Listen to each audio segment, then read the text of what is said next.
मद विरोधी आंदोलन। ढेंकानाल सदर मद विरोधी अभियान बाल्याम्बा ग्रामवासी मद बंद पर अंटा भिड़ी युवगोष्ठी। रेढेंकानाल सदर ब्लॉक बाल्याम्बा ग्राम रे मद विरोधी अभियान रे एथर महिला नुहे पुरुष माने तथा ग्रामर युवक माने अंटा भिड़ी।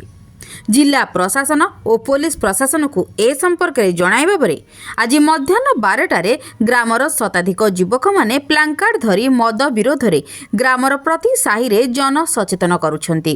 प्रथमे ग्रामवासी मानकु सचेतन करा जाउछि जदि ग्राम रे चलीथिबा चोरा मद व्यवसाय बंद सहित मद पीले दृढ़ कार्यानुष्ठान नियाजियो बोली प्रकाश करिसेंती। कामाख्यानगरु प्रकाश कुमार पात्रଙ୍କ रिपोर्ट, स्टार ओडिशा न्यूज।